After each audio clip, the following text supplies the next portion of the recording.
Welcome to the Underground, the Steel City Underground, the black and gold standard for Pittsburgh Steelers coverage. Now, here's your host, Joe Kuzma and Brian E. Roach. Hello, everyone, and welcome to another edition of the Steel City Underground podcast. My name is Joe Kuzma, joined here with my brother from another mother for some bonus football with one Mr. Brian E. Roach. Brian, what's going on? Preparing for another snowpocalypse. Oh my goodness, I got hit. I don't know where everybody else is. I'm in Ohio. I got hit with the first end of this. Took them like 2 days to come around to my complex, get some of the snow unburied. I think we were starting to get unburied. I woke up to the echo device. If I say the name, then it starts going off in like every room around here. But I understand. I say her name and she appears. 1 degree, man. 1 degree. And I don't know what they're calling for. What are they calling for in like Baltimore this week? Is it going to be a snowpocalypse? It's going to be cold. 1 to 2 inches. Yeah. It'll be cold, but only a little. It's really, they keep saying it's a snowpocalypse, and then it's like I have a dusting of snow. It's cold. It's cold as hell. I was riding my bike yesterday and freezing my, extremities off. I just saw somebody posting like balaclavas like on Facebook Marketplace. It's like perfect for this weather. I was like, gee, you think? And it was advertising, it goes under the motorcycle helmet and everything, covers the I face. wear one. So yeah, you would have to, dude. You wouldn't have a face left. Like you would literally have like a cavity where your nose is. They would have to remove it. It's my toes that are the worst, man. I've mountain biking shoes that are good for flat pedals because I ride with flat pedals. I know nobody cares, but I'm going to talk about it anyway.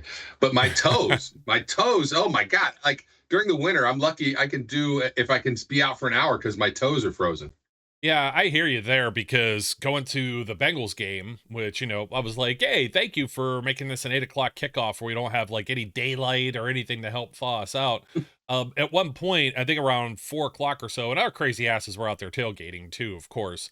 A little bit of adult beverages, some hot apple cider with a little bit of something extra cinnamony mixed in there. And it got you through a little bit of that. But man, I'll tell you, it just seems like there's nothing that could keep my feet warm, no matter what I try. I had 2 sets of toe warmers.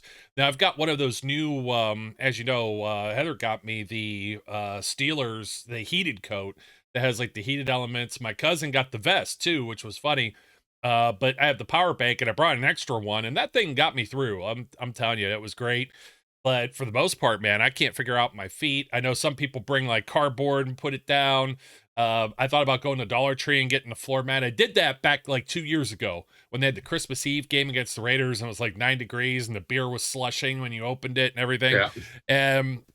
We're not looking at anything that severe here in Baltimore. I got weather.com pulled up. High of 39, low of 27. So it's a night game, but that's going to be a little more crisper than what it was, minus any kind of wind chill or anything like that. 15% chance of any kind of precipitation. So it sounds like it's going to be pretty good. That's pretty good football weather. If they would have kicked off in the afternoon, it's 39. Give me that like every day. That was like Christmas. Christmas was beautiful for that Chiefs game. So I could handle that. I was almost ready to not wear a coat for that. But geez, when you get the wind whipping in, makes you wonder. So makes you wonder about your life choices. Like, why am I sitting here watching this Steelers team, this offense play like crap for, 3 quarters? And are they going to disappoint me? And am I going to go home angry? And no, they're going to turn it around a little bit, give you all this little bit of false hope, and then let you off just slightly disappointed as opposed to anger. No, I don't get that frustrated. But man, I'll tell you, the people that are out there, Brian, that are like, fire Tomlin, fire this guy, fire that. It's like, look, it's not a black trash bag day. We were talking about this on the last show. We're going to repeat a couple of these things. I don't want to get into it too far, but if anyone saw the reel or short that was out there, and I made mention of this on the last show, I think I got to pull it from the top of my head now, but the Kansas City Chiefs had like about 8 or 9 games where they only scored like 20 points a game or less. Yeah. And people are saying, nope, Tomlin, this whole coaching staff, the Steelers, it's antiquated to prioritize defense. And you're looking at the Kansas City Chiefs, who's come off of Andy Reid's tree like recently. I know there's guys, but he's been around forever, right? he always used to have the knock of not being able to win the playoffs. I mean, you're from the Philadelphia area. I'm sure you heard it from Eagles fans. This guy's one and done. This guy's a bust. He has all of this talent. He has the Brian Westbrooks and the LaShawn McCoys and Donovan McNabb and all of these guys. You know what I mean? So, I could tell you this: yeah. if the Eagles don't win the Super Bowl again, then we will hear the "we should have kept Andy Reid" talk, because it keeps coming up. In fact, even as well as they've done with Nick Sirianni, is that who it is? Yeah, Sirianni. I don't know. Yeah, Sirianni. Yeah, even as well as they've managed to do, there's still people here in Philly, in this area, in this region. There's a diner that I go to often, the Meadows Diner, and the guys there are like, "We should have never let Andy Reid go. We should have never let him go." Andy Reid, and I'm like, really? Why? No, that's not the way they were acting back when he was there. It took them 9 seasons to get, the chip off his shoulder. They were like, he's got to go. They were like, yeah, they fired Andy Reid, hooray, or he's gone, whatever. Yeah, they were thrilled. It took him 9 seasons to get a playoff win. He didn't have a playoff win between that and then like about the first 5 years with the Chiefs. And then, you get Patty Mahomes, and then I know I'm just saying his name. However, it's like State Farm guy, the guy that's in the commercials. And sounds like you made him very Irish. Now he's a leprechaun. Patty Mahomes. Patty Mahomes. We got the countdown clock going. I had a New Year's Day brunch at an Irish pub, and it was excellent, my friend. And they had the countdown clock. I think it was sponsored by Guinness or Jameson or something of that nature. So to go completely off topic, well, you know what? I'm going to save this for the 2%ers. I'll save this for the 2%ers. Later on, I'll talk about this thought. Just remind me that I had a thought and I should talk about it. I'll remind you of that thought because the rumors are hot and heavy that the Steelers are going to play in Ireland next year, but we still have another game right now. We don't have to talk about coaching, firings, hirings, or whatever. My point was, more or less, and the Chiefs have kept their defensive coordinator all this time, Steve Spagnuolo. Almost said Lou Anarumo, who just lost his job in Cincinnati, which, I mean, that guy didn't have the players, and I don't know, I would almost be starting to, I'm like looking across the table here, because like I told you, Terrell Austin, here, there, I don't know, it's hard to say. Yeah, his teams with the Bengals and whatnot, and the talent that he has, when he was with the Bengals, he was with the Lions, I get there's all this stuff with coaching, and the reason I'm bringing up all this coaching is like coulda, woulda, shoulda. You got Eagles fans like you're saying that are like, hindsight 2020. None of these people, people finally missed Todd Haley. We were in the thick and thin of doing this stuff when we first started the show. Then Todd Haley was the offensive coordinator, and we used to say, nope, you're all whack, you're all on crack, all this stuff. You don't know what you're talking about. And then you go through guys like Randy Fichtner and Matt Canada, and I understand they still have their struggles. There's people that already want to get rid of Arthur Smith. It's his first year. I think there's still a stink or stigma of certain lack of personnel. The first year of a system, 2 different quarterbacks that started over the year, and other things that get into this, but there's a lot of fire Tomlin, fire Arthur Smith. This team's going to be one and done. Bench Russell Wilson. That's where I want to start, because we could talk about the coaching thing all day. I'm sure it'll go through the offseason. Look, if they win in Baltimore, which that's the biggest question. Can they win in Baltimore? I'm going to say yes. Will they win in Baltimore? Well, that's anybody's guess, right? Can they win? We talked about this a little bit last time too.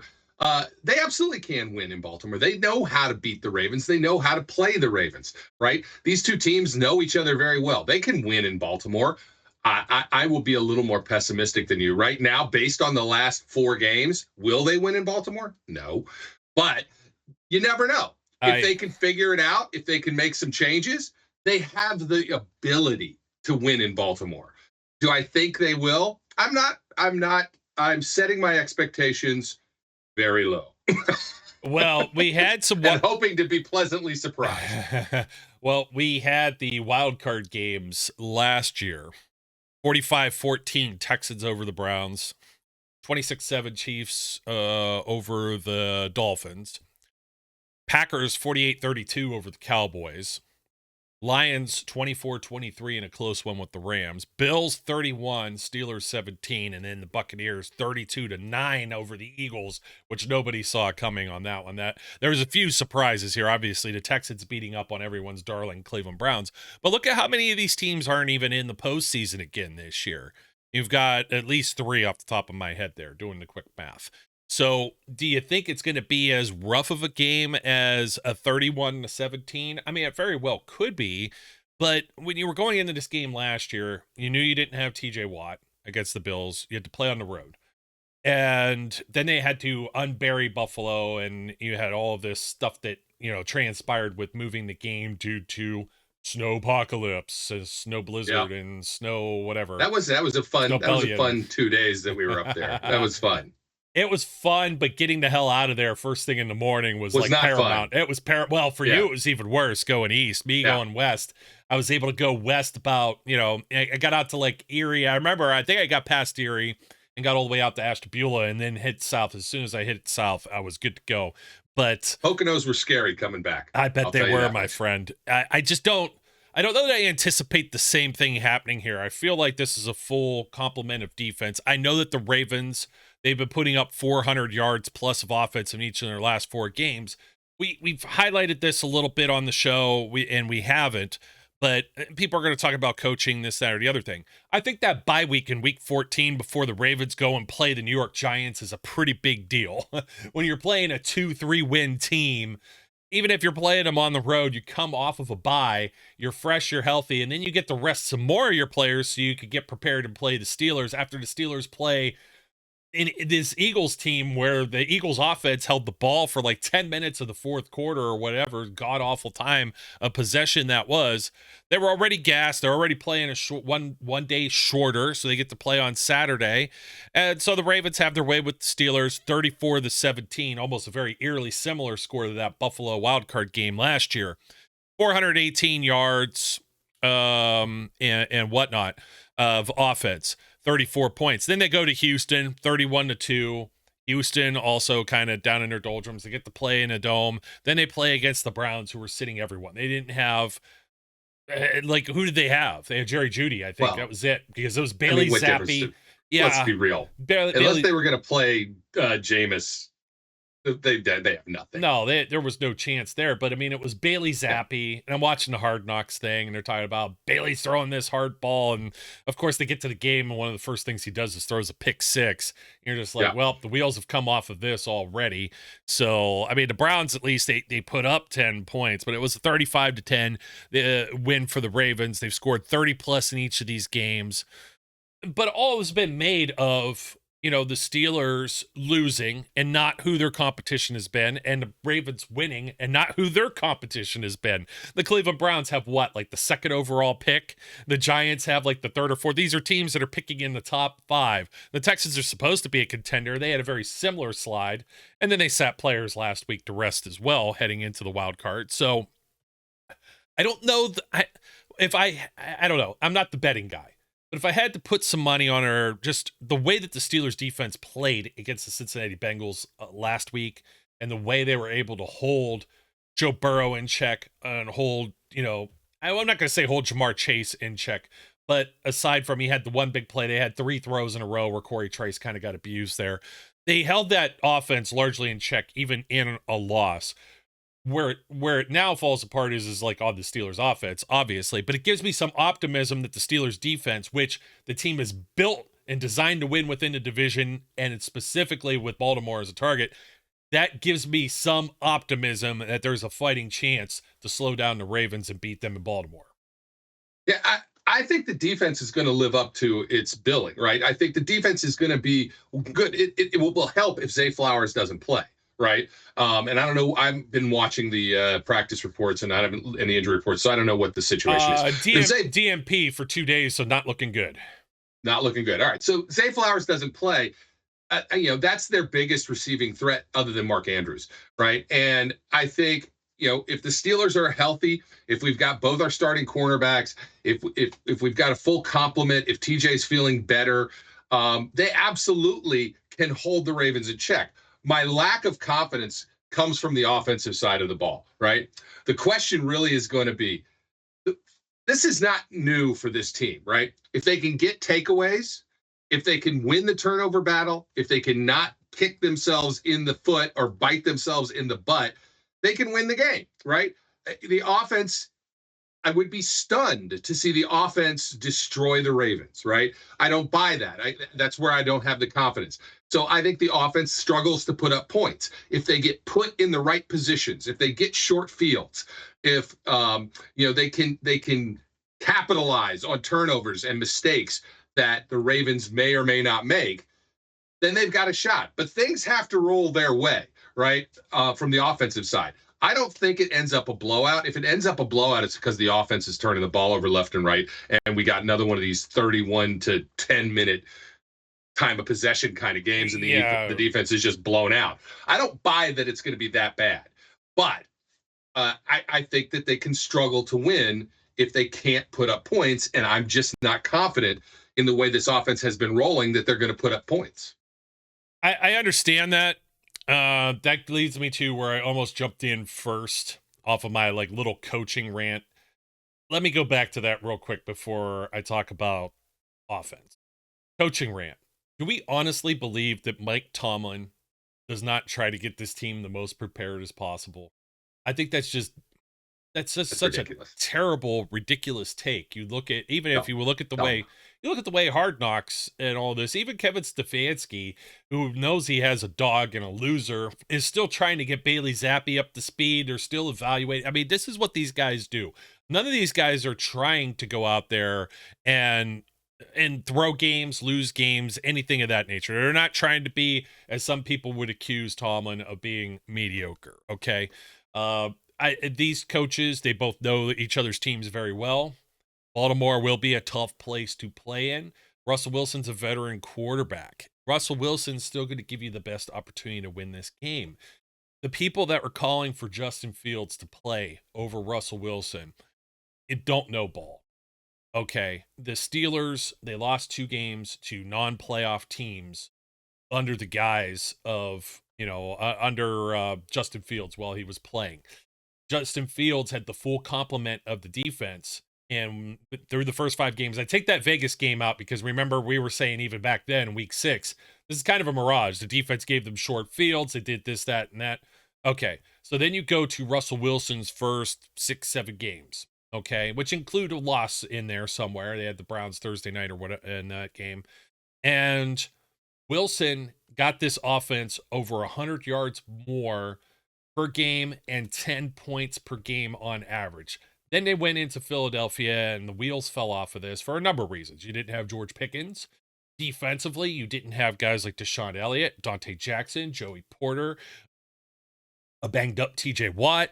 There were a lot of things that just weren't working in their favor and playing complementary football. Now, there wasn't complementary football against the Bengals where they had, the complement of all of these guys healthy.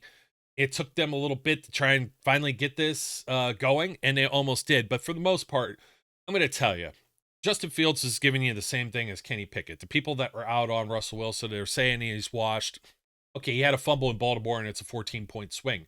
It could be all the more difference between us saying, hey, they're heading into this game. All the more difference between maybe Baltimore coming to Pittsburgh for a home playoff game, right? Absolutely. Is that fumble. And he's had the fumble, but he's only had 2 interceptions over the last 6 or 7 games, this whole stretch. He's not throwing picks. I don't know that I have the same confidence in Fields to find open players. And people, the whole reason that people are thinking this is well, look at Josh Allen and Lamar Jackson running around. Lamar Jackson has thrown for 4,000 yards and 40 touchdowns, folks. He's not just, as much as we wanted to joke and say he's a running back, that is not what Todd Monken has him doing this year.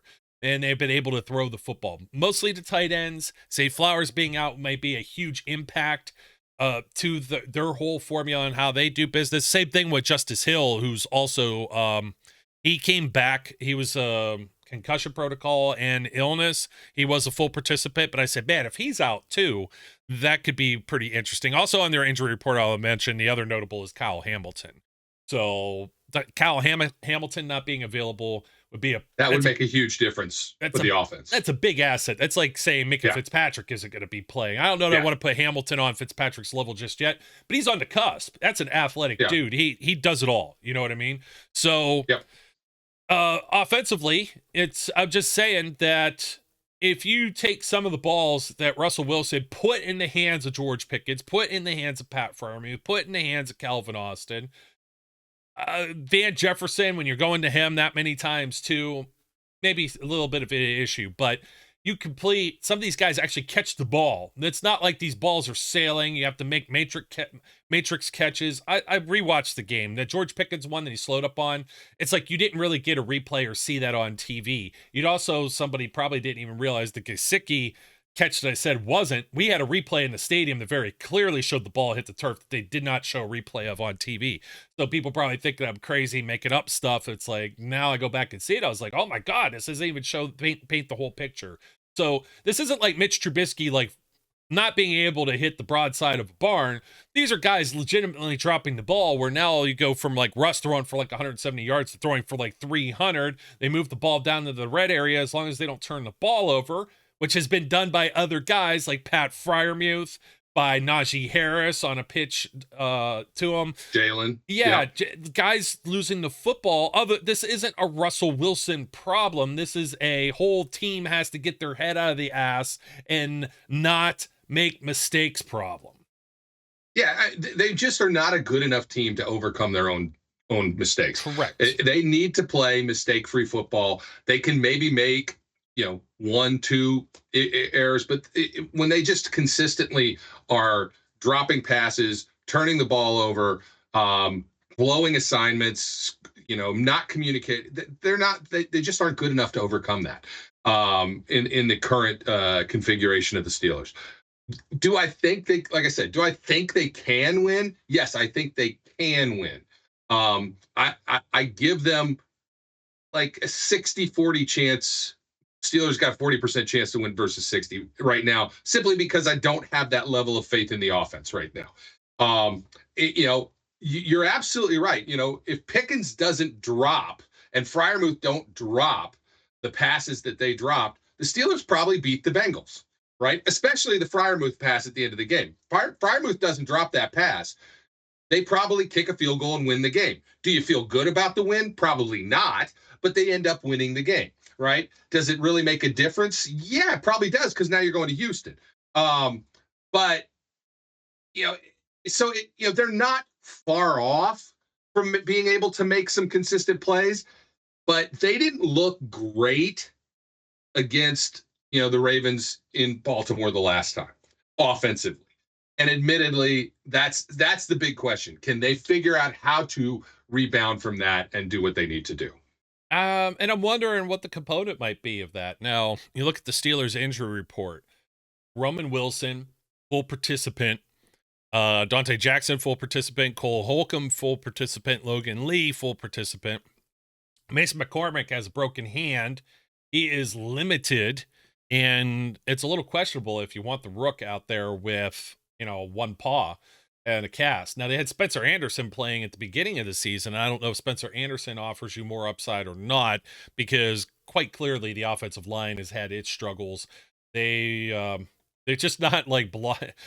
How else can you say it? They're struggling to block. And pulling up an image from the previous game, Kyle Van Noy's out there. He's got his sack incentive. You got Matt Abike. They've got some dudes up front that could definitely get after the quarterback. We know this team. We've talked about this team many times. So that's going to be interesting. I also have Calvin Anderson, who I forgot was even on part of this roster, and he's a full participant too, as maybe an extra tackle. They might need him if McCormick can't go, because Spencer has been that extra body they bring in for like the jumbo packages.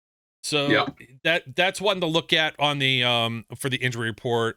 Sayamalo was resting. Michael Pruitt went from limited to a DNP with his knee. I don't know that Pruitt's the biggest loss here.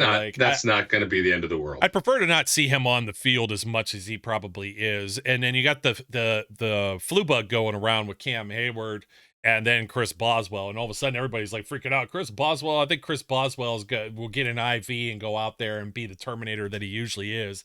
But he is a huge component to the Steelers' success. He's a huge without Boswell, you're probably thinking, if you had one of these other kickers that are around the league, you know what I mean?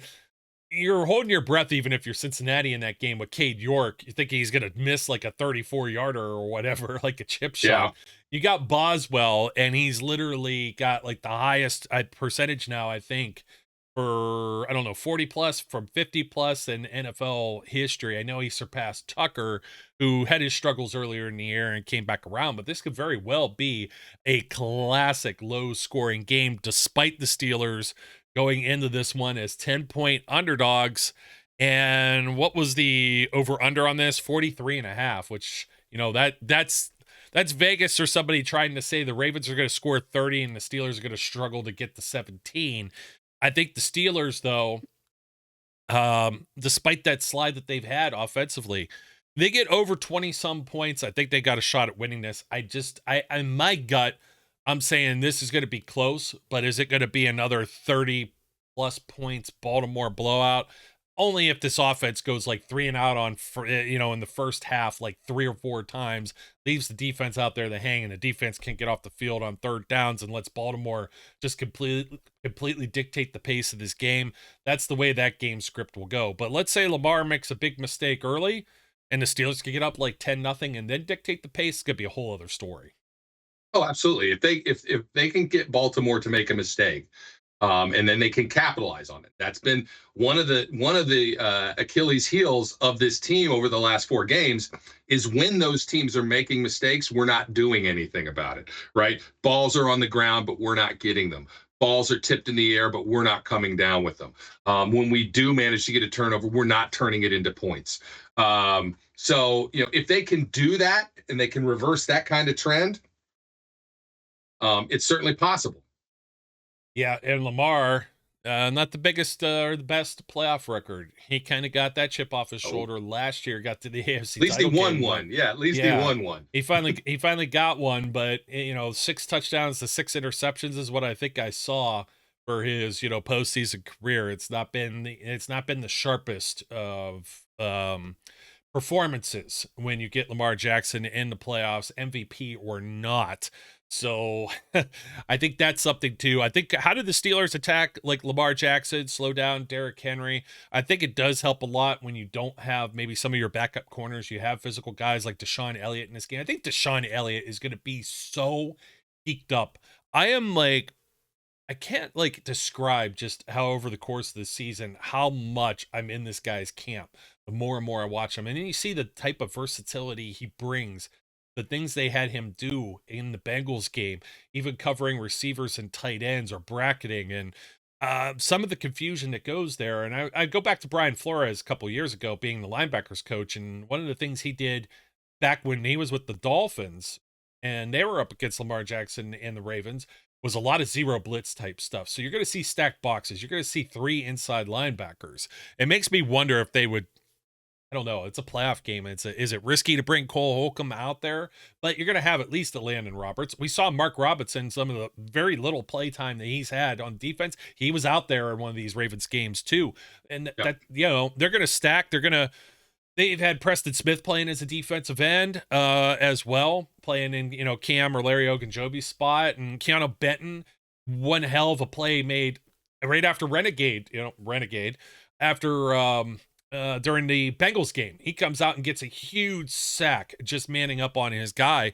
Those are the type of plays that you're going to need. But the broken tackles, letting Derrick Henry get away like a runaway train, you're not going to be able to they're going to have to slow that down. And I think that also helps because a lot of their offense is still built too on, we're going to run the ball, we're going to run the ball, we're going to run the ball. Then you got a fast guy like Zay Flowers and he gets open. Well, if he's not on the field, that's one less weapon that they have. I think that does handicap them just as much as the Steelers not having George Pickens. So Pickens is also another guy that's huge to this game. I'm talking defense, but Pickens got to bring it around. He's got to grow up in a hurry. Everybody talks about diva wide receivers and whatnot, Brian. Why do the Steelers always get them? It's like, are you not paying attention to everybody around? Everybody. What about what is his name? Tyreek Hill. I mean, come on. Oh, they're all divas. That's the whole thing. They're all a bunch of divas. The wide receivers are the worst. They're the worst, dude. I don't get it. You go back to guys like Ocho Cinco and Randy Moss and Terrell Owens. When you think back to a Hines Ward, you just have to sit there and go, where's those guys? Hines had his own divaness to him too. Like, not nearly the same, just not the same. Smiling all the time, but then like hitting people. I know, but Plaxico sure did.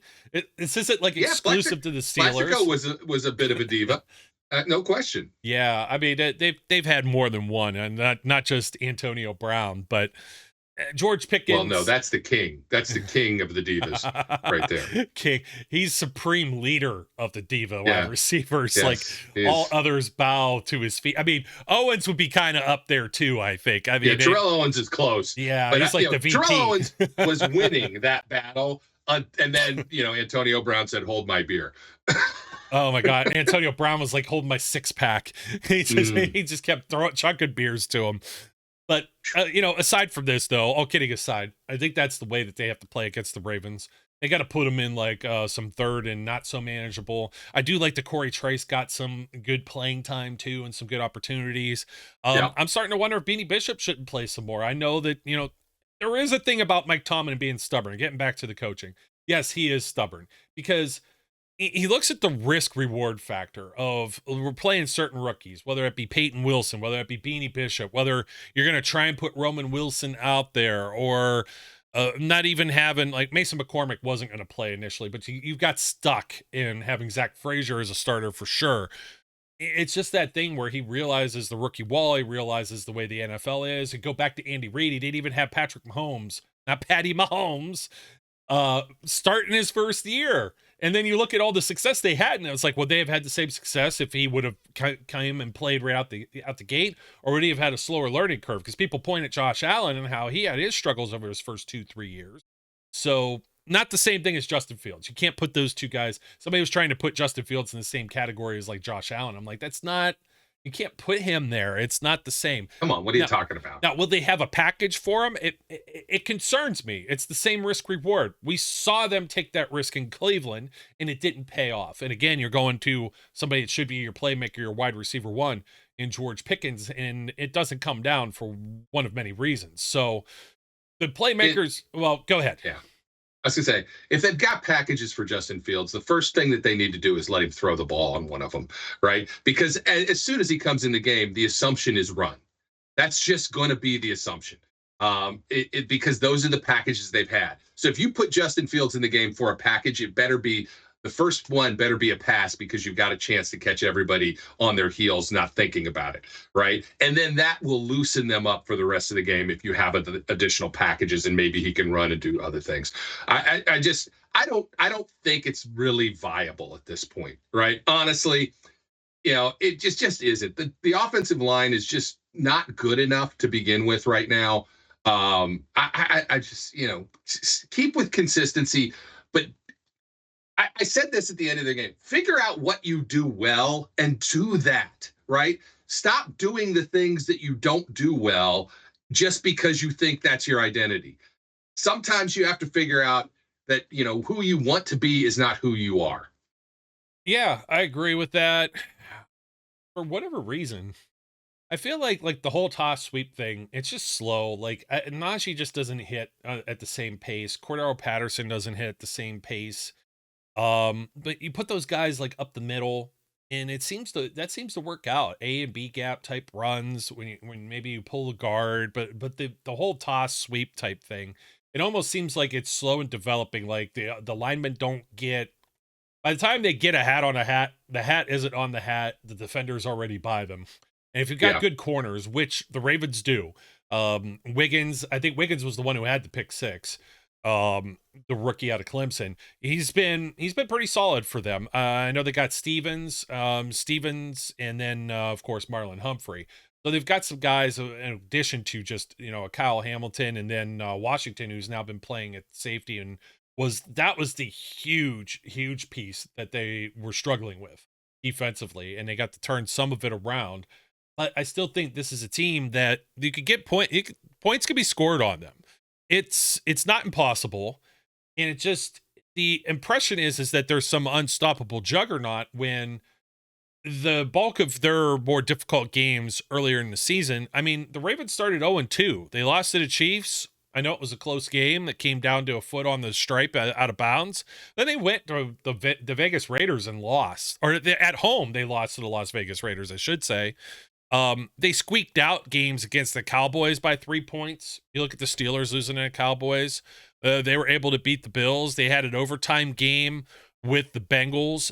Bengals put up both those Bengals games. Those Bengals games could have gone the other way. The Ravens have had just as many close games as the Steelers have had, maybe that's more. What I'm trying to say. And they just, their record could easily have flopped. They are not an unstoppable juggernaut. That is media hype that is being played up to boost this Lamar. Everybody. Look, don't get me wrong. Lamar's had a great season. He's had a historic level season. But the amount of noses up his butt in the media is insane. And the team itself is not the juggernaut that they want to be portrayed as. They can be beat. They've been beat. They've been very close to losing even more games than they have. So it's not an impossible task. As I said, my hesitancy, like I want to be full boat. The problem is I don't want to end up Saturday night going, well, now I'm crushed and depressed. So my expectations are very low right now. Yeah, well, and I mean, my expectation isn't to blank this team. My expectation isn't to keep them to 10 points. I think that would all be highly shocking. My expectation is the Steelers need to do some things on offense and actually drive the ball, which they were able to do in the last game. And of course, the turnovers shot themselves in the foot. The one with Wilson that was the pick six was just, that's one that was that was the dagger. That was the dagger after the first stab. Yeah, and those were both kind of on him, and that could have happened to literally any DB in any situation there. But you need to slow down. Henry has had almost 2,000 yards rushing. He had 16 rushing touchdowns. He gets involved a little bit in the receiving game. I said Jackson over 4,000 yards, 41-72, 41 touchdowns, just 4 interceptions. But we've seen guys like Alex Highsmith or TJ Watt or whatever, they get their hands on the ball. It's not impossible to get to him and rattle him. I think it is a unique playoff situation. We get Alex Kemp again as the referee, by the way, and just a programming note, 8:00 on Amazon Prime. If you're in Pittsburgh or Baltimore and you get the flagship networks there, you will get the game. I'm trying to remember where it actually is being broadcast in Pittsburgh. I'll get that for you in a second, because I know some of you are going to be like, well, it's on Amazon Prime and I'm not going to be able to watch it. And it's just like, I get so tired of hearing or seeing that. It's like, at one point I didn't have cable TV and I couldn't watch the stuff that was on ESPN. You still have to pay and watch for something somewhere. I know somebody's going to be like, well, they have these apps, this, that, and the other thing. I only speak at legal things here, so I don't get booted off of, all these platforms that we're on. So, let's see if we've got an updated. We do. It's the Thursday Night Crew with Al Michaels and Kirk Herbstreit, Kaylee Hartung on the sideline, Westwood One with Ryan Radke and Mike Golick with Ross Tucker on the field. That's an excellent radio call, by the way. But the Steelers group is just as good with Rob King and Craig Wolfley. But they locally WPXI. So go ahead and pick that up on channel 11. I had to think about that for a second.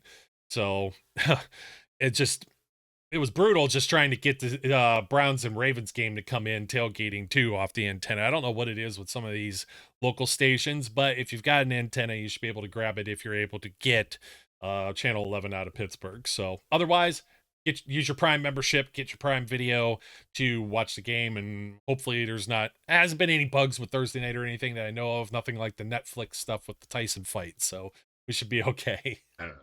I haven't watched that crap. So. Well, did you watch the Steelers on Christmas though? Was there any hiccups? I never did. I didn't have any. It was fine.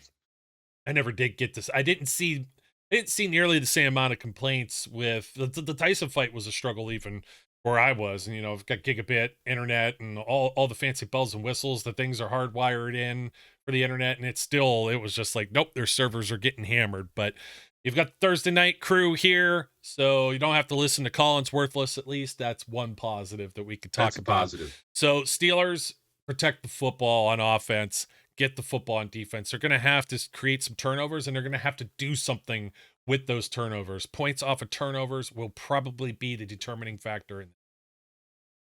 I agree completely. And, since I said the same thing. Yeah, I know. I'm trying to make sure I got my keys in there, because Somebody's going to accost me and say, no matter what, winning heals everything. Tomlin gets this off his back, and he gets his first playoff win since the 2016 season. He's got probably the healthiest team that he's had in a little while.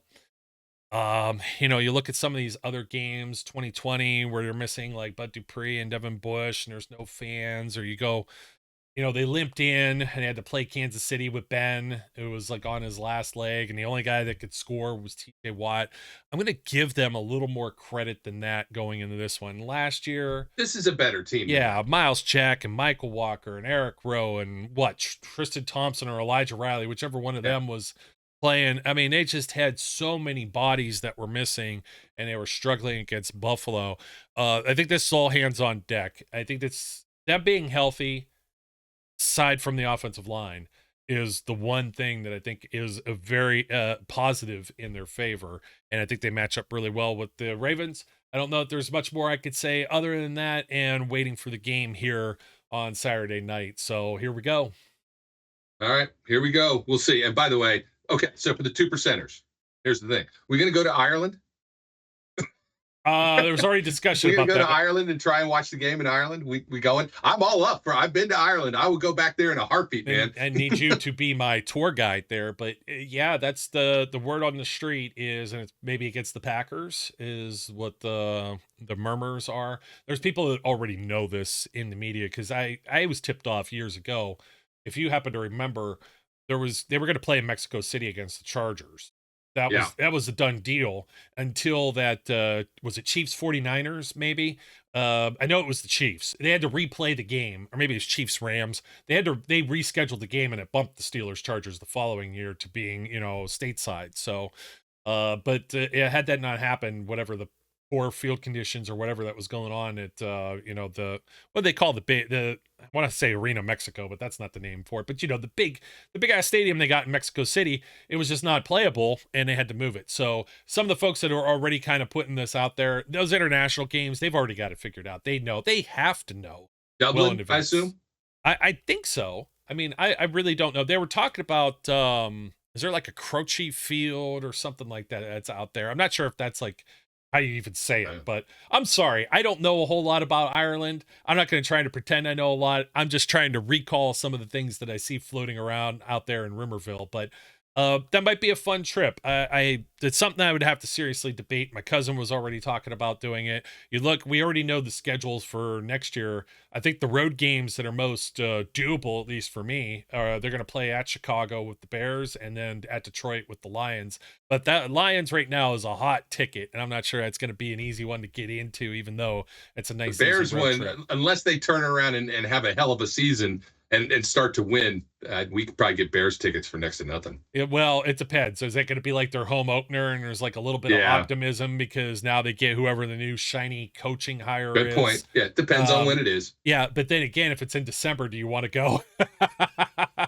I mean, I might. They're right on the lake. They're right on the lake there too, man. So might not want to do that. Yeah, Windy City that's no joke. It is a crisp, cool breeze over by Soldier Field there. I did not take in a game, but I was there for a bachelor party about 2 years ago. And two of the guys split off from the group. There was a group of us. It was two guys that were getting married, one of my best friends and then like one of his best friends. They're both grooms. They're both best men for each other's weddings, right? So we go to Chicago for like a 3-day weekend or whatever it was.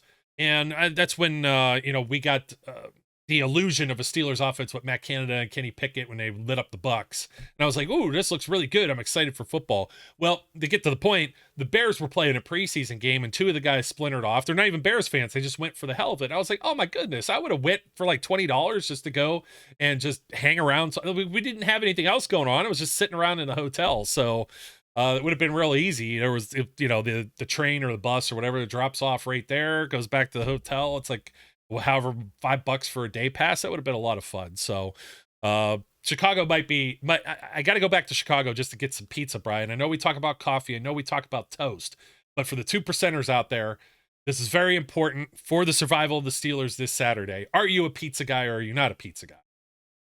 I'm 100% a pizza guy, provided that it's not a satanic pizza that has fruit on it. Uh-oh. You're not a pineapple on pizza There's guy. no, that's just crap right there. That's just wrong. It's against nature. That's no good. It's bad. That's very bad. We've had that conversation before. We have. It is wrong. Bacon, ham, and pineapple together is an amazing combo. Amazing combo. Bacon, ham, and pineapple together are an amazing combo as long as they're not on a pizza. Well, there will be people. The only reason I brought it up is because of Chicago, and people will say, no, that's a pie, that's a casserole, the deep dish. I know it's a tourist pizza in many cases.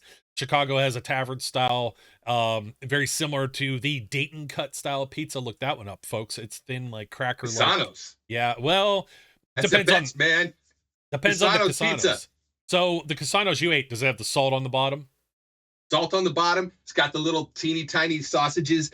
Casanos Supreme, man. When I go back to Dayton, right? When I go back to Ohio, not to quote the Pretenders, but when I go back to Ohio, Casanos Pizza and Skyline. I have to have them. Have to. Can't go back without having them. And if I do, then I'm very grumpy on the way home. Cincinnati chili is a whole other thing, but yeah, look it up, folks. If you're pizza connoisseurs, the Dayton style, the Southern Ohio, you won't find that up in the Northeast where all, there's a ton of Italians and stuff like where you're talking about, Youngstown area, my old hometown and stomping grounds, where there's a lot of great pizza there. But I'll leave it at that. Might go to Chicago just to get some eats. Folks, don't forget to like, comment, and subscribe. Thanks for hanging around, 2%ers, for our little chit chat about pizza and Ireland. I don't know that those mixed together, but we made it work. Not normally. Pittsburgh Steelers. Kabali's the only guy I see in the media that's pro Steelers. You got Ben and everybody else picking against it. Kabali said something like 27-17. I said, why not? Let's roll with it. But you know what? I'll take 21-20. I'll take 21-20. That's fine with me. All right, I'm going to say this. Is a win. How about this? All the road teams win.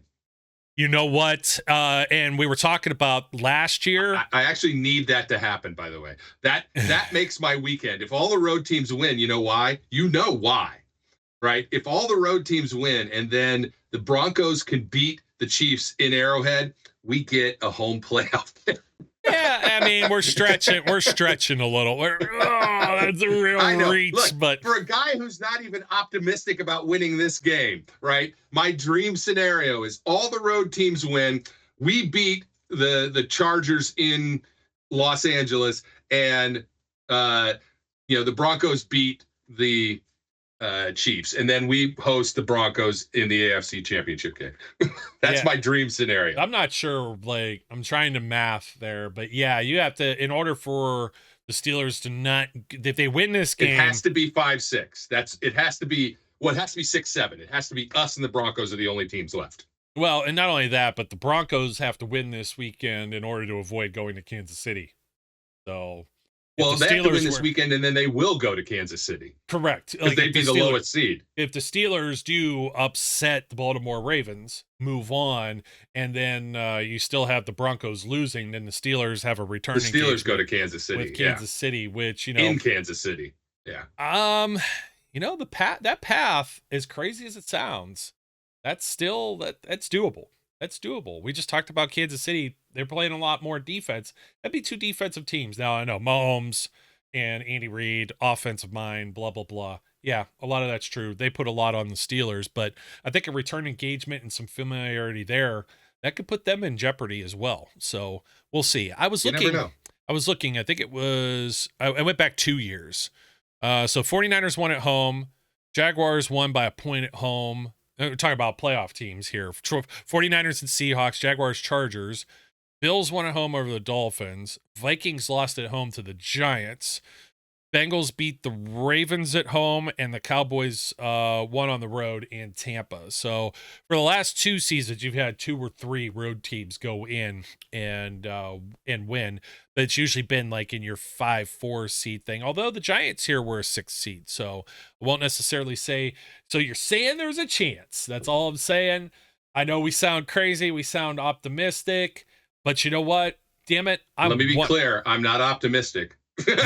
I'm not optimistic. Are you hopeful? I'm a little pessimistic, but I have hope. Hopeful. Well, I do. You have some faith, brother. Down, that's where I'm at. I'm not hope. necessarily optimistic either. I'm not sitting here brimming with confidence that they're gonna wipe the floor with the Baltimore Ravens. I'm hoping. I just told you 21-20. I'm hoping for them. That's not optimistic. That's something delusional. Out. Until next time, folks, my name's Joe. His name's Brian. As always, we encourage everyone out there to be safe, be good, and we'll catch you later. We would like to thank you for listening and remind our listeners to follow us on social media and our website, www.steelcityunderground.com.